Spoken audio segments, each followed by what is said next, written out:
सुप्रभात। आइए आज एक आध्यात्मिक विषय पर चर्चा करते हैं। विषय है निस्वत। निस्वत देखिए, इष्ट पद की प्राप्ति के लिए जो प्रयत्न और प्रयास किया जाता है उसे साधना कहते हैं।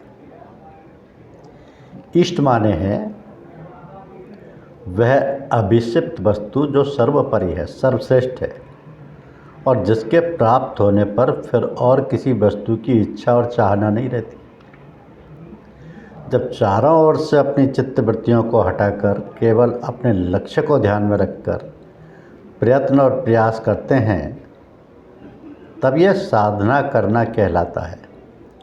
और जब साधना में साधक रत हो जाता है, तब स्वतः ही सारी इच्छाएं शांत हो जाती हैं, या यूँ कहिए कि पीछे रह जाती हैं, और फिर वह कुछ नहीं कर सकता।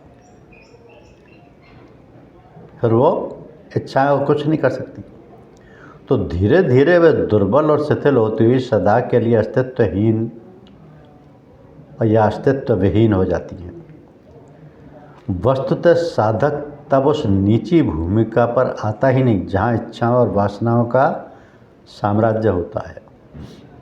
तो जिस प्रकार सूर्य के समीप पहुँचने से प्रकाश और उष्णता बढ़ती जाती है तथा अंधकार व ठंड दूर होती जाती है, उसी प्रकार इष्ट के हम जितना नज़दीक पहुँचते जाते हैं, मायावी एवं लौकिक चीज़ें छूटती जाती हैं और एक अलौकिक अवस्था प्राप्त होने लगती है।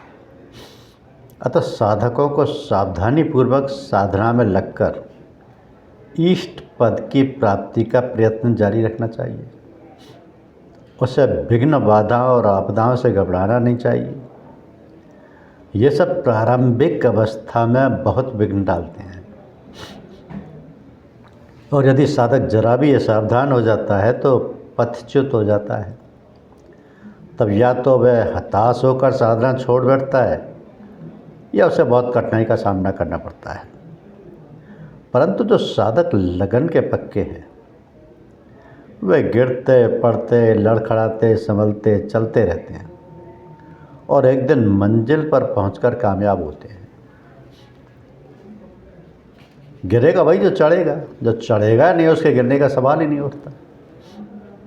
इसलिए तो कहा है कि गिरते हैं सहसवार ही मैदान जंग में, वो तिफल क्या गिरेंगे जो घुटनों के बल चलें।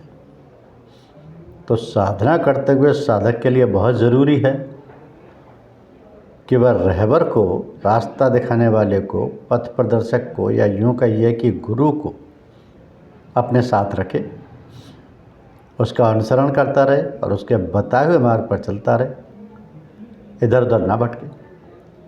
तो साधना करते हुए तरह तरह की मंजिलें और मकामात आते हैं, जिन्हें देखकर कभी कभी साधक किम कर्तव्य विमूढ़ हो जाता है। यहाँ पर गुरु ही सहायता करता है और बतलाता है कि वह क्या है।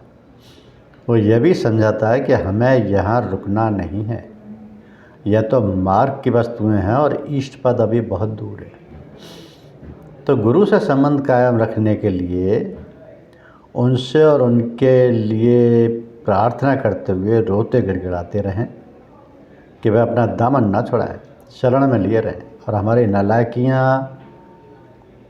नालायकियाँ व गलतियों की ओर ना देखें।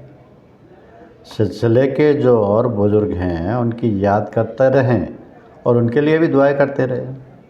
इस प्रकार निस्वत कायम रखें। तो निस्वत का अर्थ है संबंध, और इसका तात्पर्य है कि अपने गुरु के गुरु और फिर उनके गुरु से अपना संबंध कायम रखना। इस प्रकार ये सिलसिला वहाँ तक चलता जाए जहाँ से शुरू हुआ है।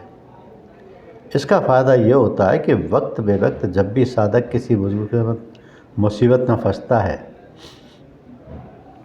तो गुरुजन और बुजुर्ग लोग फ़ौरन मदद करते हैं। सबसे बड़ी मदद तो उस वक्त होती है जब साधक संसार से कूच करने लगता है। उस समय दुनियावी वस्तुओं से हमारे संबंध याद आकर परेशान करते हैं और अपनी ओर खींचते हैं। तब बुजुर्ग लोग अपनी दया कृपा करके सब बंधनों से छुड़ाकर इष्ट पद की ओर खींच ले जाते हैं। अतः साधकों को यह खूब याद रखना चाहिए कि निस्बत बहुत ख़ास चीज़ है और इसे कायम रखने के लिए हर संभव प्रयत्न करना चाहिए। साधकों को चाहिए कि साधना की ऊपरी व बहिरंग वस्तुओं पर ध्यान ना देते हुए जो सार वस्तु है उसी को ग्रहण करें। साधना की पद्धतियाँ भिन्न भिन्न होते हुए भी वास्तव में एक हैं, क्योंकि सभी का प्रयत्न और लक्ष्य उस एक इष्ट पद को प्राप्त करना ही है, जो एकमेव अद्वितीयम है, जो सर्वोपरि है, सर्वशक्तिमान है, सर्वज्ञ है, सर्वव्यापक है, अनेकता में एकता, भिन्नता में अभिन्नता, हर क्षेत्र में विद्यमान है। केवल सूझबूझ की आवश्यकता है, केवल सूझबूझ की आवश्यकता है। परिस्थिति कैसी है इस पर हमारा सुख दुख निर्भर नहीं करता। हम परिस्थिति को किस प्रकार ग्रहण करते हैं उसके प्रति हमारा क्या दृष्टिकोण है, इसी में हमारा सुख दुख समाया हुआ है।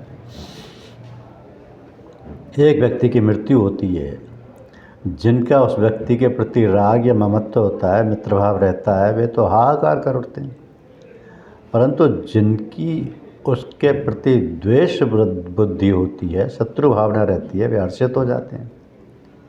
अब घटना एक है, एक ही व्यक्ति की मृत्यु हुई है, किंतु उस मृत्यु के प्रति भाव भिन्न भिन्न होने के कारण किसी को दुख हो रहा है, किसी को सुख हो रहा है। तो इस प्रकार चाहे किसी भी घटना को लें, यह सर्वथा अखंड स्थिर नियम है कि घटना के प्रति यदि हमारी प्रतिकूल भावना होगी